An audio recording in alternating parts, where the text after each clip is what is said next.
Afternoon. The first priority of this government, of any government, is the security and safety of the British people, to defend the national interest, particularly in these volatile times. That's why last week I announced the biggest sustained increase in defence spending since the Cold War. That's also why I met President Trump last week, to strengthen our relationship with America, an indispensable partners in defence and security. And it's why this weekend I've been hosting European leaders here in London to work together for the security of the United Kingdom, Ukraine, and Europe as a whole. Through my discussions over recent days, we've agreed that the UK, France, and others will work with Ukraine on a plan to stop the fighting. Then we'll discuss that plan with the United States and take it forward together. The purpose of today's meeting was to unite our partners around this effort, to strengthen Ukraine and to support a just and enduring peace for the good of all of us. Our starting point must be to put Ukraine in the strongest possible position now, so that they can negotiate from a position of strength, and we are doubling down in our support. Yesterday evening, the UK signed a £2.2 billion loan to provide more military aid to Ukraine, backed not by the British taxpayer, but by the profits from frozen Russian assets. And today I'm announcing a new deal, which allows Ukraine to use £1.6 billion of UK export finance to buy more than 5,000 air defence missiles, which will be made in Belfast, creating jobs in our brilliant defence sector. This will be vital for protecting critical infrastructure now and strengthening Ukraine in securing the peace when it comes. Because we have to learn from the mistakes of the past. We cannot accept a weak deal like Minsk, which Russia can breach with ease. Instead, any deal must be backed by strength. Every nation must contribute to that in the best way that it can, bringing different capabilities and support to the table, but all taking responsibility to act, all stepping up their own share of the burden. So we agreed some important steps today.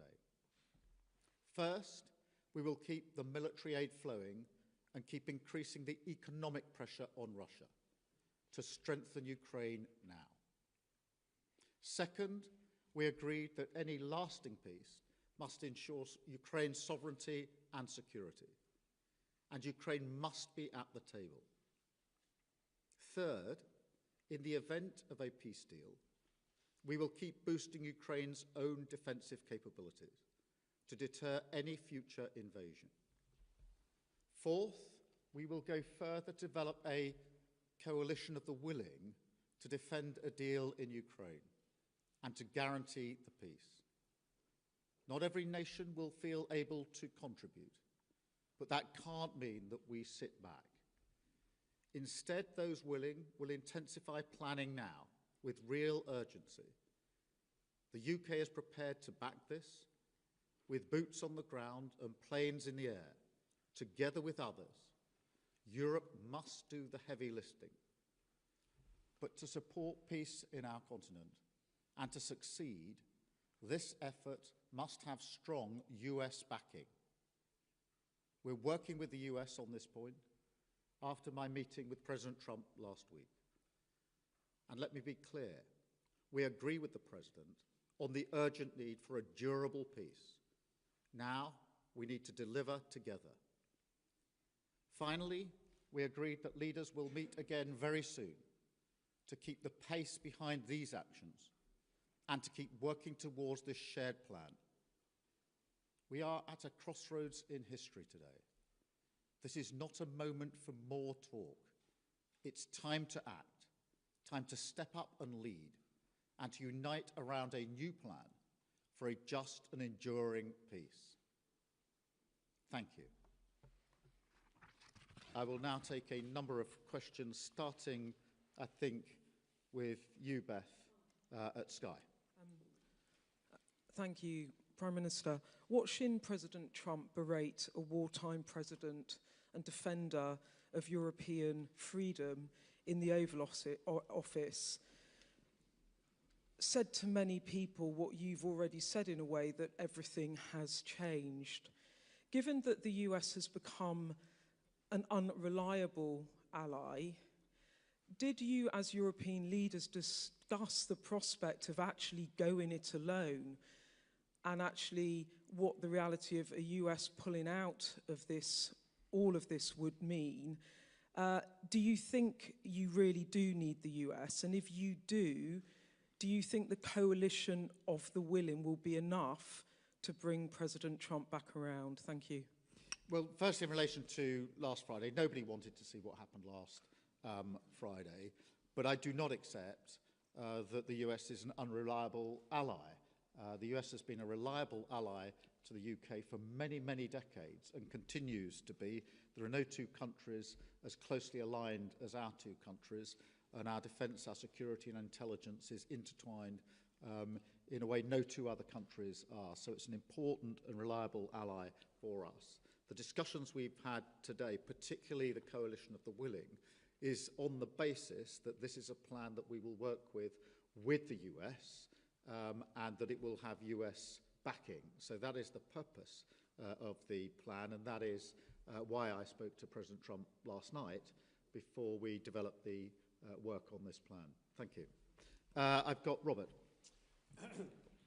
from ITV. Hi, Robert Pearson, ITV. I want to sort of put to you what will be on the minds of millions of British people. With your commitment in the event of a peace deal to deploy British soldiers to Ukraine, is there now a more real prospect of Britain being at war with Russia? Can you rule that out?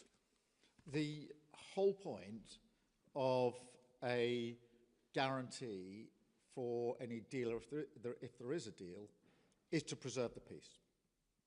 And if you want to preserve the peace, you have to be prepared to defend the peace. So the reason I've been forward-leaning on this is because I want to avoid conflict, because I do not want conflict in Ukraine, in Europe, and certainly not in the United Kingdom. I want stability in the United Kingdom. The way to ensure that stability is to ensure that we are able to defend a deal in Ukraine, because the one thing our history tells us is that if there is conflict in Europe, it will wash up on our shores. And already in the last 3 years, what's happened in Ukraine has had a massive impact on many working people back here in the United Kingdom, because their bills have gone up, their energy bills have gone up. There's been an instability in our economy caused by that conflict. So we are not unaffected by it. And of course, our own security and defence depends on the defence and security of Europe. So every step I am taking is in order to preserve peace, to avoid conflict, because the safety and security of the British people is my number one duty and responsibility, and I take it very seriously. Thank you. Chris at the BBC. Thank you, Prime Minister. Chris Mason, BBC News. After what happened the other night between Presidents Trump and Zelensky, do you feel a greater personal responsibility alongside President Macron and others for delivering a workable peace? And on the coalition of the willing, as you've described it today, are you persuading more people to join it? Thank you. On the question of responsibility, I do think the United Kingdom should step up and lead. We have done that historically as a nation, and we need to do it again. And that is why we're moving forward on this. On the coalition of the willing, yes, a number of countries have indicated today that they want to be part of the plan that we are developing. I'll leave them to make their own statements about exactly how they want to make that contribution. But we've been able to move that forward. I accept without criticism and with respect the position of other countries that may not feel that they want to contribute in that way. But I strongly feel that unless some move forward, we will stay in the position we're in and not be able to move forward. And therefore, it is a deliberate plan to ensure that we get some momentum and pace here. And it is intended to preserve the peace, and it's intended to ensure that we stay in lockstep with the United States, which is my strongly held belief the best way to preserve security and defence in Europe and security and defence in the United Kingdom. Any sense of how many join the vote? Well, a number indicated today that they wanted to be part of the more forward-looking element. I will, rather than speak for them in terms of exactly how they'll make that known and what their contribution will be, I'll leave that to them. But I'm pleased that a number did indicate that they do think that this is a plan worth backing and that they want to play a part in it. And so we've made real progress today in the course of the last few hours. Thank you. Alex. Thank you, Prime Minister. Alex Wickham from Bloomberg. Bloomberg, I'm sorry. On your coalition of the willing, do you think it can be bolstered by countries that aren't just in Europe? Essentially, we've got Canada represented here today. Do you think you could get countries beyond Europe to join the coalition of the willing, essentially make it almost a transatlantic partnership? And also, in terms of your plan to present back to Donald Trump, how soon do you need to get that done? Is that something that really needs to happen very quickly in days? Thank you. On the countries beyond Europe, obviously we had Canada here, who've traditionally taken a forward-leaning role. They've been working very hard with us on issues like training, and they've been a reliable ally. And I'm encouraging of that because they are already deeply vested in Ukraine. As I say, they've worked on the training, amongst other things. Yes, on the question of the US, look, I spoke to President Trump last night. I'm not going to go through the details of that conversation, but I would not be taking this step down this road if I didn't think that it was something that would yield a positive outcome in terms of ensuring that we move together, Ukraine, Europe, the UK and the US, together towards a lasting peace. And so that's the way I've approached this in the last few days. Hugo, from the I News. Thank you, Prime Minister. Hugo Jai from the I Paper. Obviously, the other party that would need to sign up to any future peace deal is Russia. President Trump has said he wants to talk to Russia. You're coming up with a peace deal without Russia's involvement. What makes you think that Russia can be persuaded to sign up to this deal that's been agreed by its enemies? Well, in the end, a deal will have to involve Russia. Of course it will. But we can't approach this on the basis that Russia dictates the terms of any security guarantee before we've even got to a deal. Otherwise, we won't make any progress at all.